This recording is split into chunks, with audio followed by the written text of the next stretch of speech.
You're watching the Gog Pod. Today on the show, we've been joined by Ashley Storrie. Now, this is a very different podcast because we usually talk to someone about football and only football, but we are going completely off the track today. We're trying to diversify the channel. And Ashley, for those who are unaware of what you do, tell us about yourself. I'm a stand-up comedian, allegedly. Wait, you're sitting down right now. What? You're sitting down right now. Oh my goodness, Gordon, the gag's coming out of you. I'm almost peeing myself. I'm ruffling on the inside. I'm a sit-down comedian. I'm a radio host and I make online content. I mean, online content's probably like my thing that I'm most well known for. Yeah. So it has begun, troops. There's the first bad pun I'm making today. So of course, your mother being Janie Godley, of course. Oh, right in there. Yeah, right in there. That is the first question. Am I right in assuming it was a funny house growing up? Oh, a bit, yeah. Like, I don't know if you know an awful lot about my childhood or whatnot.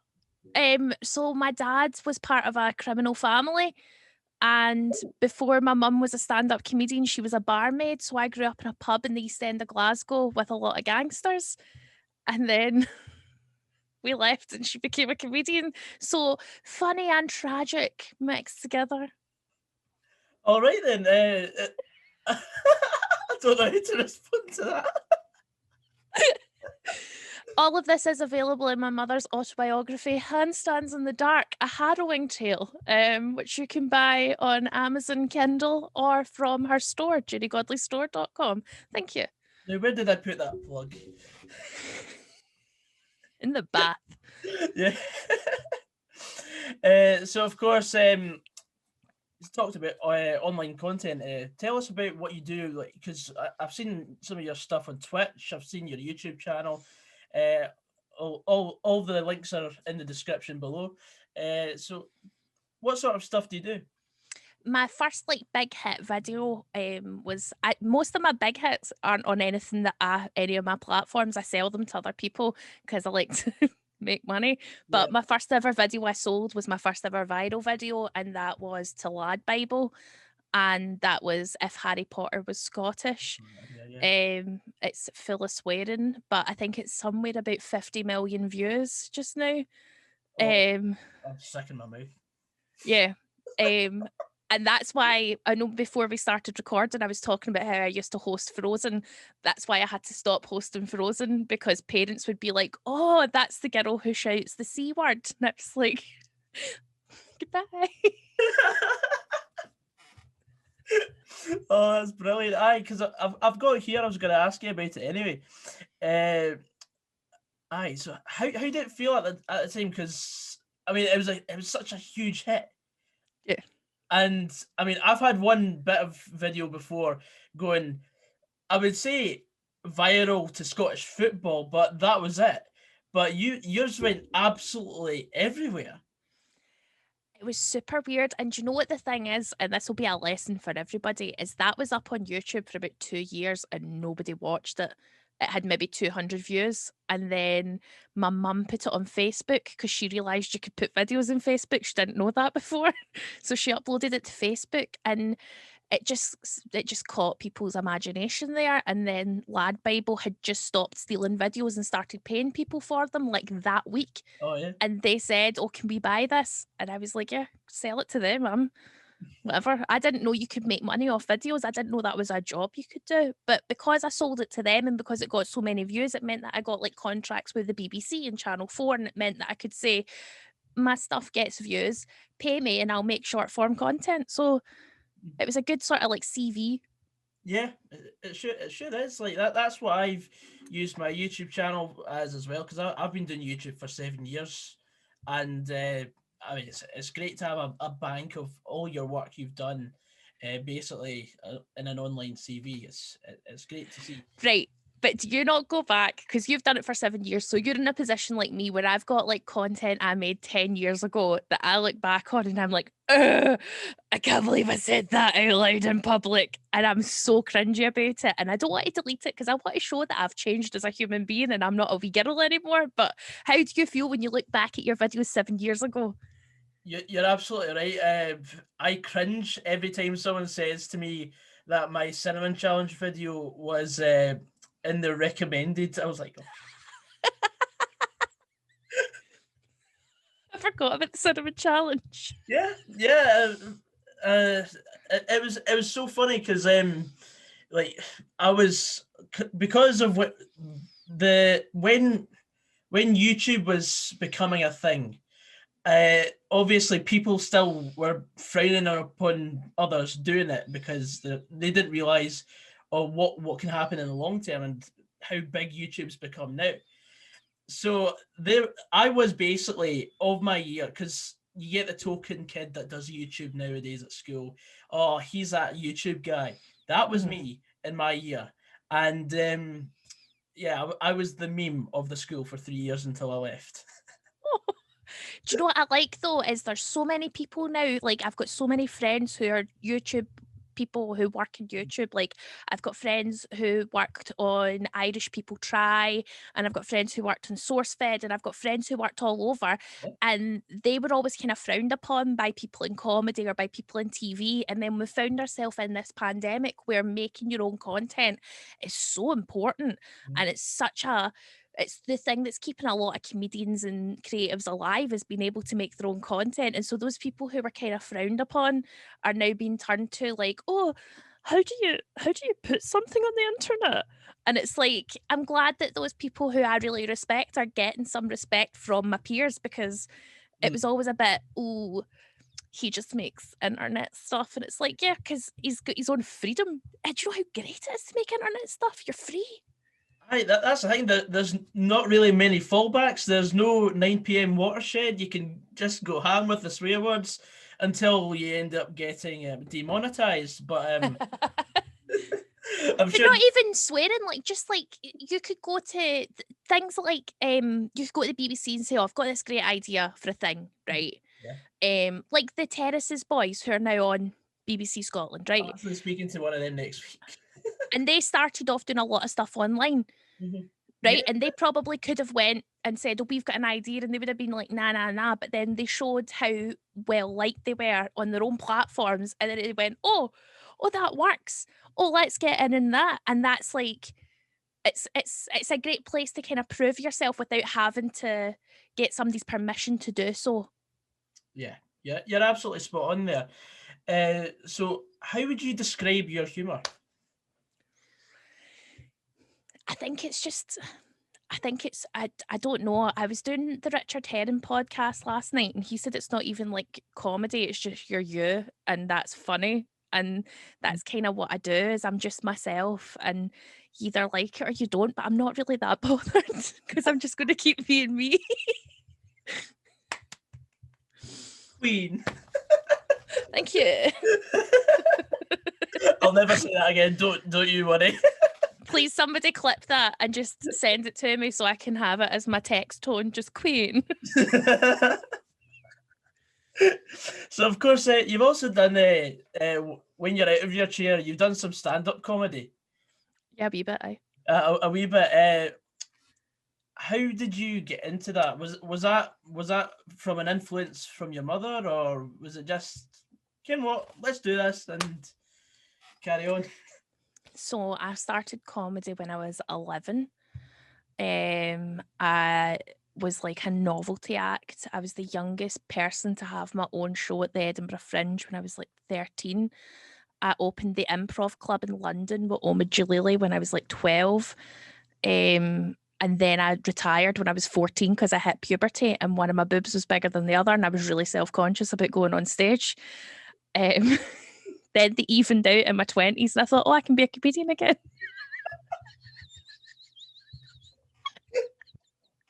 Oh my god. I'm kidding. They're still lopsided. But I was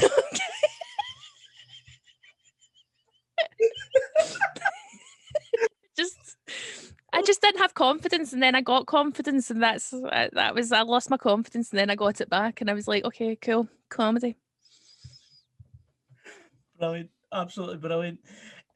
So was it comedy that was always going to be in the cards, or did you have a different idea, say in your mid-teens? Or I did. I went and did every other job you could possibly imagine. I was a waitress. I worked in a lawyer's office. I was a care assistant in an old folks' home. I worked in a chip shop. I had a different job every week. I was like a sitcom, and then I just didn't want to.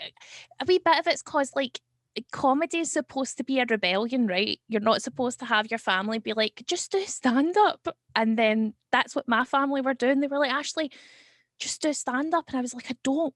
Stop telling me to do the thing that's supposed to be like the edgy thing. And so by me going to work in an office, that was considered controversial by my parents. They were like, that's so weird. Why are you doing that? So that was my full rebellion, was like putting on a pencil skirt and taking notes. wow. So that was why I did it. So you doing the norm was basically against the norm in your family then? 100%. My mum would constantly be like, Ashley, you could make 200 quid a night doing jonglers. She didn't know jonglers was going to collapse at that point as a business, but she was like, just get it done. You'd be great. You're funny. You're fine. I would like go to gigs with my mum. Or I'd go on tour with my mum and kind of just look after her and be her PA, because that's what I did for years. I worked as her PA, and I would be like sat with these comedians and like just bantering and talking shit, and they'd be like, just do it. And I was like, no. And it was people who like had sat and had pizza with Billy Connolly, and he was like, what are you doing? And I was like, so I don't hate myself enough to be a comedian. It's so uncool. I'm gonna like stay an administrator. Shut up. And just didn't want to like succumb to it. I didn't want to do it because it's what everybody wanted me to do. And I was a contrarian little dick and just was like, no, I won't do what I'm told. And everybody was right. So, I mean, I've got so much admiration for Billy Connolly. What's he like in person? A joy, the nicest, happiest, most joyful man. I sat and had pizza with him. We watched my mum do her show. He was like nudging me during it, trying to guess the end of jokes. And every single person that came up to him, we were in New Zealand, he was filming The Hobbit at the time. Oh, yes. And every single person Mm-hmm. Every person who came up to him, we old men and women from Scotland who'd moved to New Zealand, like coming up and going, oh, hello. And he was like, oh, hello, it's nice to meet you. Like every single the only person he shouted at was a teenager screamed near him, and he didn't like that. And he was like, no. And I appreciated that. And then he walked me back to the hotel, and he was like, oh, don't mind the traffic lights. You're a big Catholic. Just cross the road. Motors will stop for you. And they did. But I don't know if that's just because you're with Billy Connolly.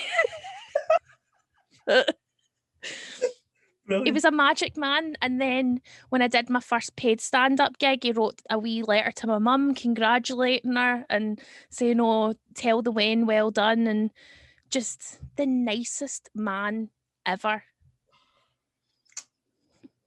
Brings me joy just listening about Billy Connolly, because like the amount of films or TV shows I've seen him on, and I've just been like, if I ever got to shake that man's hand, that'd be life complete. Super. I've met so many people who are famous and have been absolute bellends that I almost expect it. Like I expect people to be horrible. And then when I met him and there wasn't a drop of him that was snarky, there wasn't an ounce of him that was conceited, just completely a nice. And he had tea with my mum, and he was like, oh, do you want to have tea with us? And I was like, no, I'm going to watch The Avengers because The Avengers was on. And he was like, all right, bye, Ashley. But wasn't at all like put out that I was picking to go and watch my superhero film over him. Like there would be people who would be like, but I'm a famous person, why would you not want to have tea with me? He was like, oh, enjoy your film, hen, bye-bye. And away I went, and just cannot speak highly enough of him. Fantastic. So have you received any heckles over your time? Yeah. What's your worst one? Do Do you know the ones I hate the most are people who try and help? Oh yeah, I get that.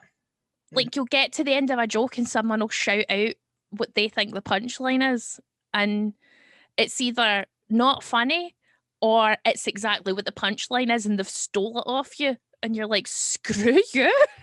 I've been building up to saying Meryl Streep for 5 minutes and then you've shouted Meryl Streep. Go away.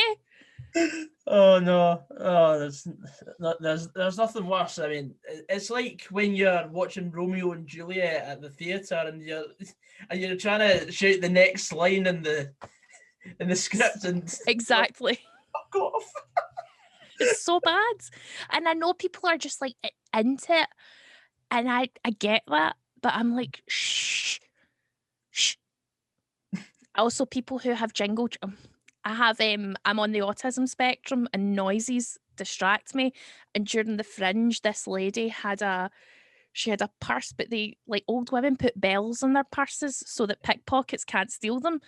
And she decided, like, in the last 5 minutes to get out her purse to get money, to give me money at the end of the show. But I'm getting to this very big moment in my show, and all I can hear is like sleigh bells, like jingle jangling at the back of the room. And there's 150 people, and I'm like, what the fuck is that noise? And all I can hear is like jingle, jingle, jingle, jingle, jingle, jingle, jingle. And I had to, like, then say at the beginning of every other show after that, if you have jingle jangle bells on your purse, take them off right now, because it will throw me for the entire show. I couldn't even. And I had to say it out loud. And she was like, "Oh, it's just me. It's my purse. I'm sorry." I was like, please put it down. Just keep your money. I don't care. I just want to finish my joke. I just want to get it done so I can leave. I'm sweaty and it's been an hour. Go away. So, obviously, I'm not going to ask for any of your material, but what would you say is the perfect joke? For me, and it's different for everybody, right? But for me, my perfect joke to tell has a beginning where you're like, what the hell is she talking about? A middle where you start to go, oh, and funny noise or a funny voice somewhere in it. That's just like, I have a joke where I make this noise, and it's one of my it's one of my favorite jokes to do, just because with that noise. That noise. Yeah. And also just people don't expect it, because I'll just be talking and then I'll be like, and then I just love making that noise. It throws everyone off as well. That's a great thing. And then a pachow at the end where people are like, oh, because you've said something that you said, a good callback to I like a callback joke that the end of the joke is something that you said at the beginning that people go, oh, mind you said that 3 minutes ago. That's my favourite thing. Yeah, I love it when a joke comes full circle. Like, you're telling a good story, create a couple ripples and make a few laughs along the way, and then bang, there's a punchline, and then everyone's like, oh, brilliant, superb. Yes. It's just that, see, when you get that good joke and you've done it a couple of times and you know it really well, and you can just like throw it, and there's nothing better than that feeling. Yeah, I hate knock jokes. Oh, they're rubbish. They're shit. They're not creative at all. I mean, it's a good way for children to learn how to, like, speak in that, but beyond that, they're guff. I can't think of a good one. No, fair enough if it's guising at Halloween, but apart from that, the pattern's just pish on Halloween, isn't it? Yes. It's so rubbish. Oh, I miss guising. Oh yeah. I mean, I stopped doing that at the age of 17. I was a late bloomer. What was your last guising turn? My last guising turn, what, as in costume or joke? No, what was your last, like, joke? What was your last performance piece? It was probably it was a good one as well. I'm trying to think. I remember the punchline. I'm trying to think of what I said to get to the punchline. Tell me the punchline and let me see if I can guess the joke. Virgin Mobile. What phone company's your dad with? No, Oh, it's what do you call a nun on a wheelchair? Oh, There we go. That's exceptional. That's good. That's a good one. Thank you. I'll take that. That's good. That's a compliment from you. So I'll happily take that. That's great. Oh, that's very good indeed. See, I didn't do jokes. I did performance pieces. Like I would go as a character or I would do some sort of like a play or I'd sing a song that I'd wrote and it was always too long and it was always like quite harrowing for everybody involved.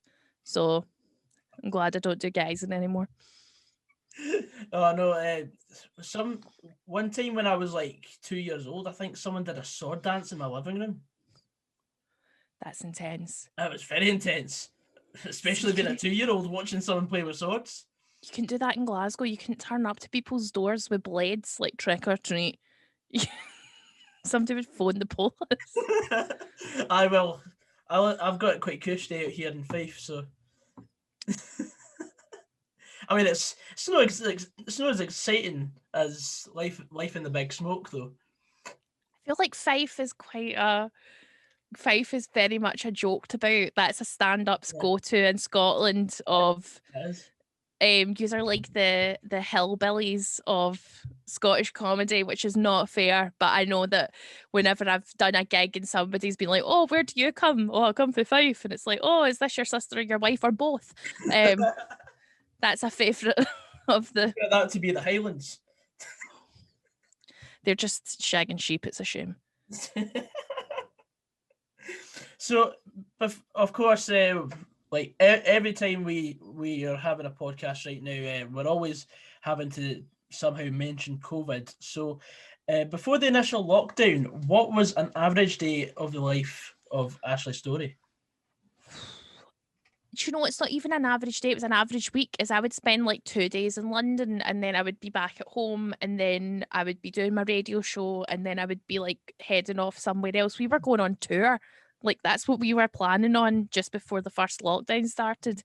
And that had to all get cancelled. That was like March, April. We were going on tour with a plan to then do the Fringe in August, to then go back on tour after the Fringe in August. That was like everything just everything cans. It was insane. It's insane because I've done the Fringe every year since I was 11 and that has been every August since I was 11.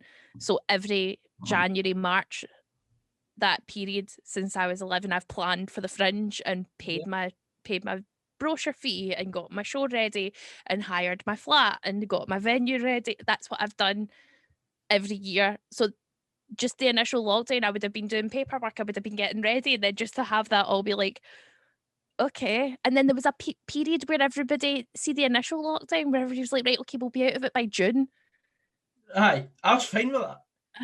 And I was like, all right, so all our dates got moved to June. And it was like, all right, so we're just moving everything to June. And then it was like, oh no, no, that isn't true. No, not today. Not June. Maybe June in like 2 years. And it's like, okay, cool. We'll settle for 2 years. Whatever. I just want us all to be healthy again. It's been proper scary. Mm-hmm. So you've mentioned your radio show a bit. Tell us about that. I do a radio show every Friday night on BBC Radio Scotland from 10 p.m. till 1 a.m. Available now on the BBC Sounds app or website. It's called The Ashley Storrie Show and I host it with my sidekick, Paul, aka Silent Paul. And it started off as it was like a thing they did where every 3 weeks they changed host and it was different women would come in on a Friday night to try and get more, I don't know, it was called The Music Match and it was different women would come in. This was about 5 years ago. And I had decided there and then, I was like, I want this. So I'm now going to work from this point forward to make this my show. And I started sort of just doing it different and building up a fan base. And I love radio. You love radio, so you know, like I do enjoy the works of Sam and Stuart on Off the Ball. And a big part of what they do is like they know their audience and there's like lore and there's backstory and there's like bits that are so that everybody who's listened to them for years knows that bit. And that's what makes great Scottish radio, in my opinion, is that sort of relationship with your audience. And so Paul and I were just both on that same page 5 years ago, even though I was only allowed on the radio for 3 weeks a year, where I was like, I'm going to start building backstory so that when I have a show in the future, this will be part of it. And that was like, it's still to this day, we're still doing bits that we did back then. Yeah, and I actually had the honour to be a guest on Off the Ball. Yeah, I did. Yeah. It was the week running up to, because as I am a football match day vlogger, in essence, that was before lockdown. I had got a nomination for the Football Vlogging Awards, which was at Manchester City Stadium. So I got to go there, all dressed up, suit and tie, like flashy hairstyle and all the rest of it. And basically, I basically plugged myself for that, and it was a really good event. Unfortunately, I didn't win anything. Those awards. I know, but then again, I'm a Motherwell fan, and I was up against people that support Arsenal or Tottenham or teams down in England. So I was a small fish in a big pond. It was like the ocean. Yeah, but better to be in that pond than not at all. That's exciting. You're absolutely spot on. The fact that I was there, I got to go with my mates. It was a fantastic night out in Manchester, and one I'll never forget. Yes. And then you went on, did you go on Off the Ball before you went to that to like punt it and say, oh, I'm doing this? Vote for me in this. And yeah, that was it pretty much. And yeah, not many people from Scotland were really represented. There was Cy Ferry and Paul Slane from Open Goal there. They won something. They won the best podcast, I think it was, because of course, like, they are the funniest guys going in terms of podcasts at the moment. So I have no clue who anything about football or football podcasts. So I'm nodding with authority, like, yes, Cy, very funny football podcast, Open Goal. In fairness, you did tell me in the email before we came on. So I'm trying to limit the football talk, but sometimes my mouth just runs and just. It's your favourite thing. Yeah. It's allowed, and I think that's very cool that you got nominated amongst all them big boys. Big boys, yes. That's very cool indeed. Mm-hmm. Congratulations. Yeah. So you've got Billy Connolly. I've got the football awards, and of course you've got your mum as well.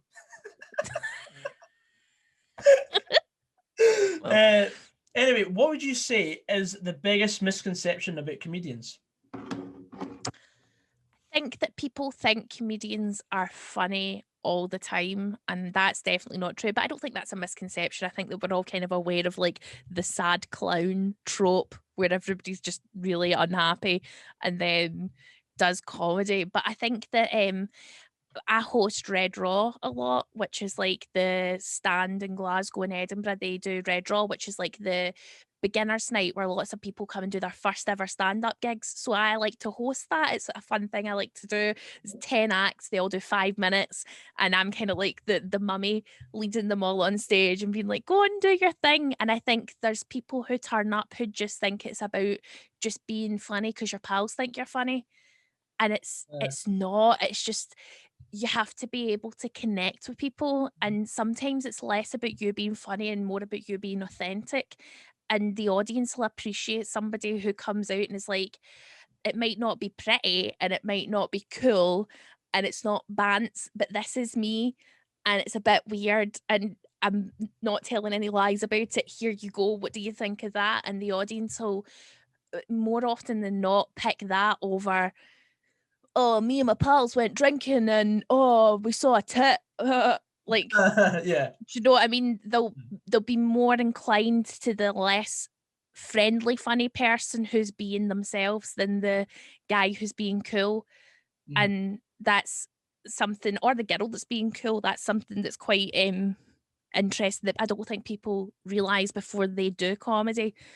Also, just comedians aren't, they're so different. There's so many different types of comedians, so it's really hard to like say. And it's funny to watch the politics of different comedians. Like 2 of my friends, Christopher MacArthur Boyd and Roscoe McClelland, we make a show called Up For It, where we do like challenges and stuff. And they are two best friends. Christopher was Roscoe's best man at his wedding, but Christopher's like writes everything down in a wee notebook and like crafts his jokes and goes, but why is that funny? And he's like very intelligent about his comedy, but Roscoe just be like, I'm going to put a horse head on and then dance and see what people think. And doesn't do like the nerdy bit of comedy and just kind of lives it. And there's like, I think that's kind of magic to see that there's two really different approaches to it. Who's your favourite comedian to watch? Roscoe, for sure, is one of my favourites to watch because he just lives on a knife edge and he doesn't care. And because he's got like a lot of stuff that he lives in the moment. And I kind of envy that because I'm a bit of a thinker. I'm like, oh, should I say that? Should I do that? And he's just like, nah, fuck it. I'm going to stick cups in my chebs and walk out and see what happens. And I love that. But I also really love watching like my friend Dulcie Sloan. She's an American comic. She makes me laugh more than anybody. She's just got this boisterous, like, what do you talk about? And just goes on stage and fucking exists and fills a room and makes people laugh. And yeah. Yeah, and for me, I don't know. I don't want to be so mainstream because, like, I watch a lot of Kevin Bridges, all his stuff. I like a bit of Ricky Gervais, but I think some comic geniuses, in my opinion, Stephen Merchant's up there, and I also really like Dave Chappelle. Okay, I think Dave Chappelle is a genius, and I think that what he's done recently, where he's essentially sabotaged his own career almost to get them to stop using his series without paying him, is glorious. Have you been following this story? I've not really been following the story, but I'm aware of it. So essentially, like the Chappelle show, which is like the thing that made him, he doesn't get any money from the company that own that when they play it. So he's told people to boycott it, and Netflix have taken it off the streaming service because they are like, we are loyal to Chappelle. We will not play a show that he doesn't get any financial gain from. Go away. And I think he's very funny. I think there's bits of his comedy that I'm like, we don't come from the same perspective, but I appreciate that that's your perspective and that you've at least thought it through. And I appreciate that in comedy. Yes, absolutely. I mean, the one thing that terrifies me, because like I've always dreamt of maybe in a different life, maybe I would be wanting to be a stand-up comedian because I'm a massive fan of comedy. I've always watched Live at the Apollo, I've watched this, that, the other. I've watched almost everything to do with comedy, but that's because I just love having a laugh. But the one thing I've always thought maybe I shouldn't is because of the risk of PC, basically. Yes. Right. I'm going to say right now, you've named Chappelle, Gervais, right? Two of the least PC humans in the world. And two of the most successful comedians in the past 10 years. Like, it's not hurt them. Frankie Boyle says some of the wackiest shit. I've told jokes that I know that if Frankie Boyle said he would get away with it, but when I say it, it's like, fuck you. I told a joke at the beginning of lockdown that I think is hilarious, that there was a lot of guys on my Facebook going, can't even get out to the park. And I was like, do you know who's raging they can't get to the parks just now? They guys who wank in parks. And I thought that was a funny joke. I find that funny. Guys, flashers being pure raging about the lockdown because I was like, well, what am I supposed to do? And there was proper men who were like, how dare you? And I'm like, unless you're a man wanking in a park, I don't know how you can be offended by that, pal. Because it's a girl saying the word wank on social media.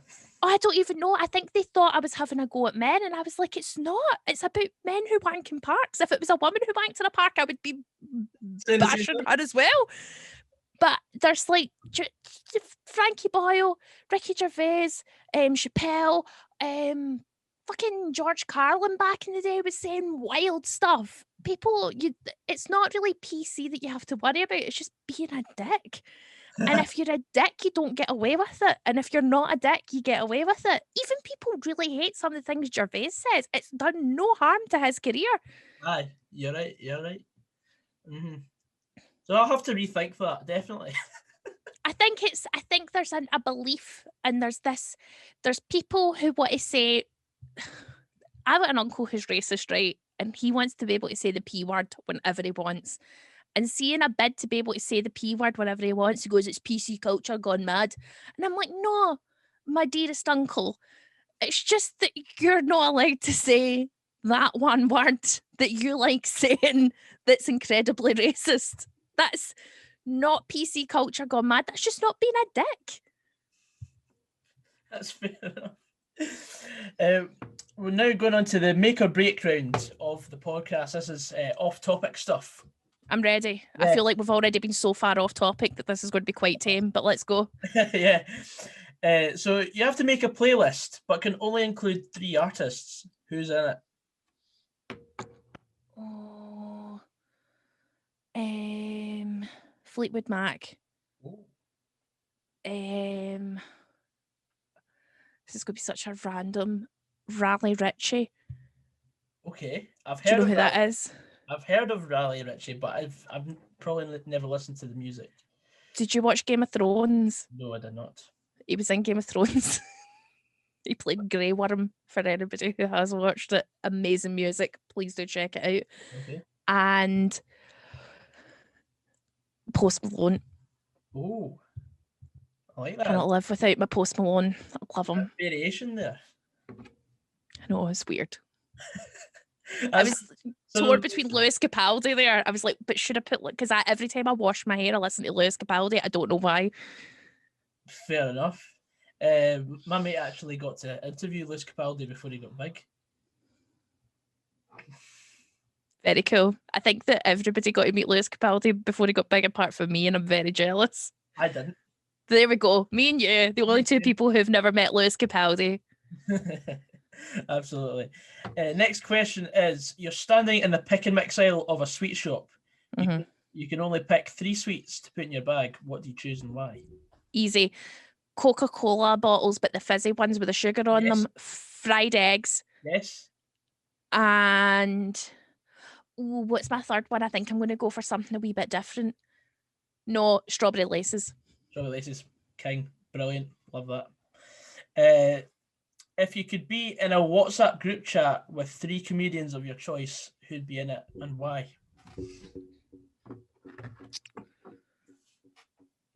Can they be dead? Yes. Well, Joan Rivers. It'd be like talking to a brick wall, though. No, but Joan Rivers' ghost, because she'd know everything that's going on, and I love gossip. So Joan Rivers. Ricky Gervais, because I think he's incredibly funny. Yeah. And I interviewed, how old are you? 21. So I interviewed Ricky Gervais when I was your age. With my wee handy cam. Have you got his number? No. It was before he was famous. Well, he was, but he was doing The Office. You're odd. Good enough. And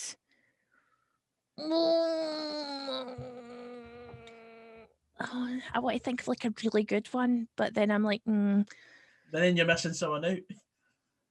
I know I'm trying. I'm going to say, no. I don't know. My mum. Because if I left it out, she'd be a dick to me. Who would send the best memes? Of that 3? Of that 3, yeah. Well, not my mum, because she doesn't know what a meme is, and Joan Rivers is a ghost, so Ricky Gervais.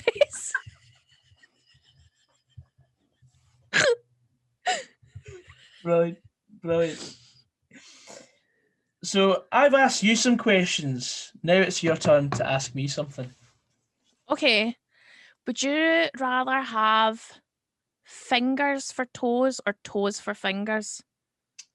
I think it'd be toes for fingers, because fingers are longer than toes. You'd rather have toes for fingers? Or Wait, that's toes on your fingers. what did I say? I was thinking fingers for toes. You want fingers for toes, but then that'd be what for? Oh, you freak. What? I'm already in Oh, let me ask you another one. Let me think of another one. If you were in a human centipede and you were in the middle, who would you pick as the first person and the last person? Oh my god! From football. It has to be footballers. Front, back. No. Yes. Jesus Christ, man. Oh wow. And why? And why? Yeah, of course. From football. They can be dead. That helps. I'm just trying to think who's at the back of me. I would be more worried about who's in front. What is their diet like? For me, it has to be Alex Morgan. Okay. And that's who's at the back? Or who's at the front? Who's at the back? God. Come on now, a German scientist has got you tied up. You're about to be a human centipede.